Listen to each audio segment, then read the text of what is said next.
पीकू ने पूछा है कि शास्त्र ने कहा है कि धर्म अर्थ काम मोक्ष गुरु शिष्य को प्रदान करता है, इनका अर्थ क्या है?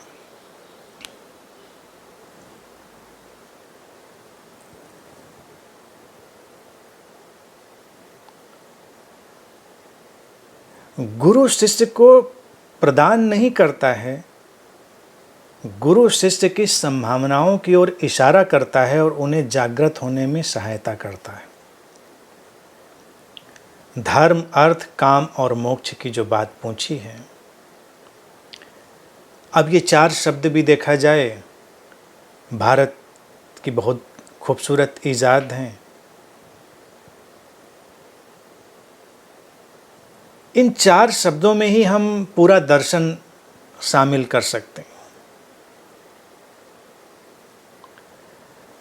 अर्थ शब्द के बहुस्तरीय अर्थ होते हैं, मल्टीलेयर मीनिंग्स होती हैं।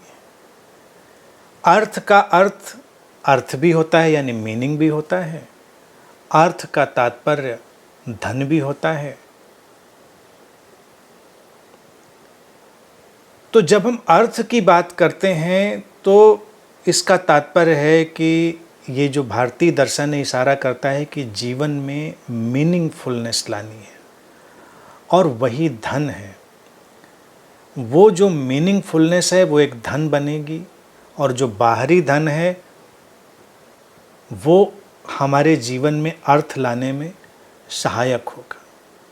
तो इस पक्ष को हमें बहुत अच्छे से समझना है।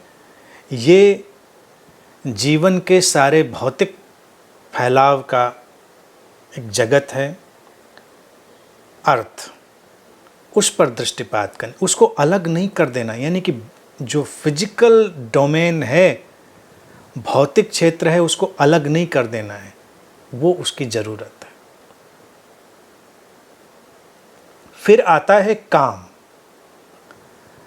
काम का अर्थ केवल काम वासना नहीं होता, काम बना है कामना से।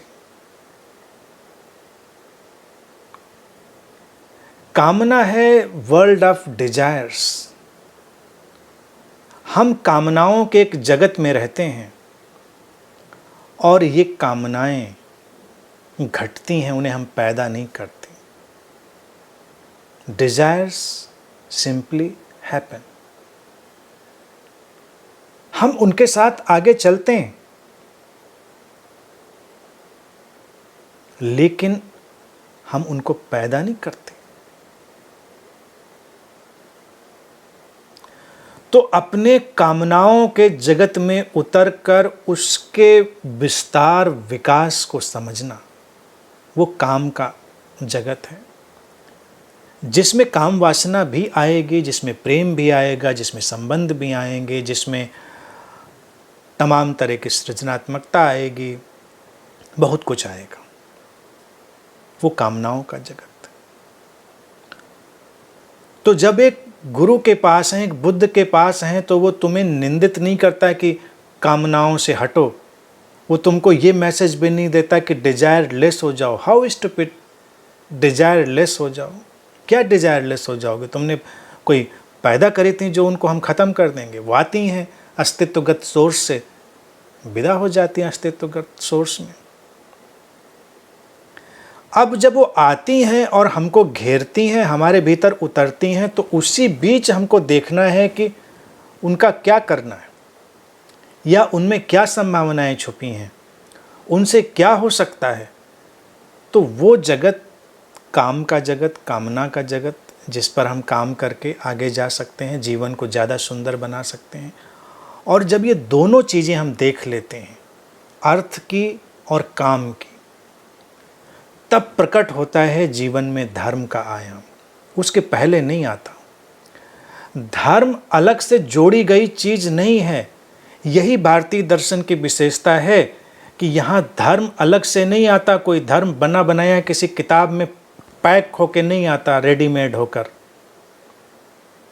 यहाँ धर्म निष्पत्ति है, धर्म बाई प्रोडक्ट है, धर्म इवोल्यूशन है, धर्म फ्लावरिंग है, धर्म में खिलावट है, वो किसी की मोनोपोली नहीं होती, न वो किसी किताब में बंद होती, न किसी कमांडमेंट में बंद होती, न किसी मसीहा में, प्रॉफिट में, गुरु में, किसी में बंद नहीं होती। वो धर्म की जो विकसित होती हुई दशा है।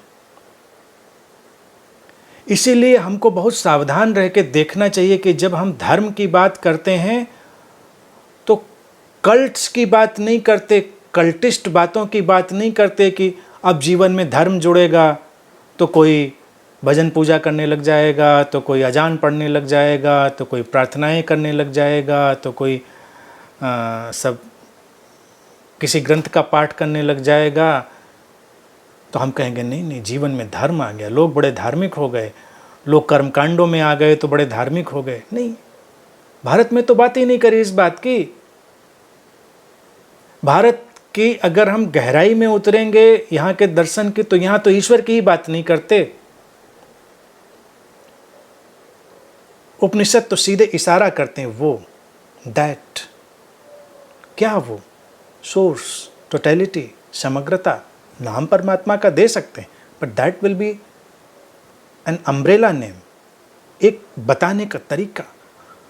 तो ये जब भारतीय दर्शन में धर्म का प्रादुर्भाव होता है तो ये उस तरह के अर्थ में नहीं है कि अब तुम्हारे जीवन में कोई बाहरी कर्मकांड आकर तुमको धार्मिक बनाएगा, तुम्हारी वेशभूषा बदलेगी, तुम्हारे आचरण बदलेंगे। नहीं, जीवन में जब तुमने अर्थ पर प्रयोग किया और जीवन में अर्थ को पैदा किया, काम पर प्रयोग किया, कामनाओं को जाना, कामनाओं के जाल में प्रवेश किए, उनको सुलझाया और कामनाओं की सहजता को स्वीकार करके जीवन के प्रवाह में आगे गए, तो धर्म पैदा हो गया। धर्म है जीवन का शाश्वत नियम, the eternal law of life, और उसी को हम कह देते हैं सनातन धर्म। अब सनातन धर्म का मतलब ये नहीं हो जाता हिंदू धर्म, उस अर्थ में हिंदू धर्म जैसी कोई चीज़ भारत में नहीं होती, समझ रहे हैं ना। अब धर्म आया जीवन का नियम, दैट वेरी कॉस्मिक लॉ। जीवन में खिलावट जिन जिन तरीकों से, जिन जिन आयामों से पैदा होती है, उसकी समझ का विकसित होना, उसका स्वीकार होना और जीवन में ठहराव का आना। धर्म प्रवेश कर रहा है।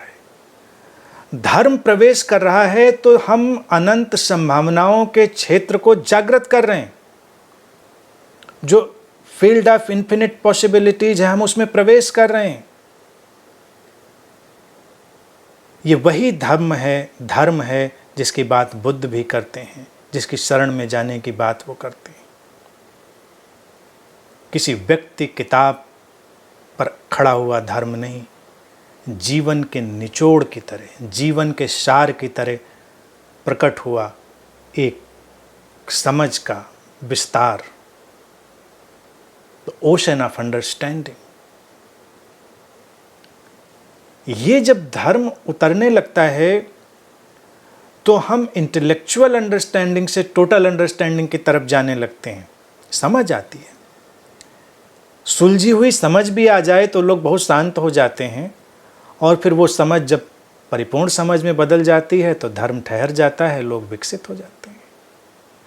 अब धर्म में भी जब खिलावट होती है तो उसी को हम कहते हैं मोक्ष। मोक्ष का अर्थ ये नहीं कि अब जन्म मरण के चक्कर से मुक्ति मिल गई। मोक्ष का अर्थ यही है कि ये जान लेना कि ये सब निस्सार है, लीला है, चलता है, ऐसे ही चक्र घूमता है। मोक्ष जब घटता है तो हम विपरीतताओं का पूरा स्वीकार कर लेते हैं, विरोधाभासों का स्वीकार कर लेते हैं। जीवन जैसा है उसको हम वैसा ही देखने लग जाते हैं, और हमारे होने मात्र से जीवन खूबसूरत होता है, सुवासित होता है, ज़्यादा विकसित होता है, और मोक्ष है अभी और यहीं इसी क्षण में, मोक्ष कहीं भविष्य में नहीं है।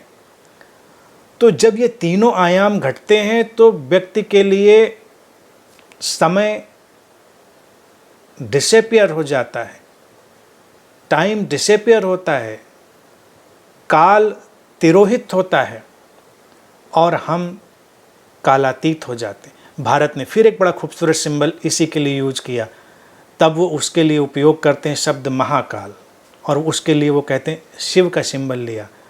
उन्होंने कहते हैं कि वो चेतना के शिखर पर जब हम पहुंचते हैं तो वो एक सिंबल क्रिएट होता है जो अच्छाई बुराई से परे है, जो सब तरफ बराबर से परिव्याप्त है। इसीलिए शिव के सिंबल में हम स्टोरीज में देखते हैं ना, देवताओं पर भी वो उतनी ही करुणा रख रहे हैं, दानवों पर भी उतनी ही करुणा रख रहे हैं, कोई अंतर नहीं, सबकी बात सुनी जा रही। ये एक तरीका है भारत का कहने का कि भाई जब मोक्ष घटता है तो आप चेतना के जिस शिखर पर होते हैं उसमें सर्व स्वीकार है और आप इसी क्षण की गहराई में हैं, वर्तमान में हैं।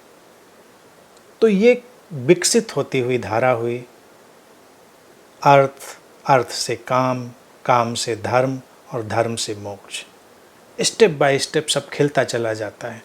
तो ऐसे इसको हम उपयोग में करें।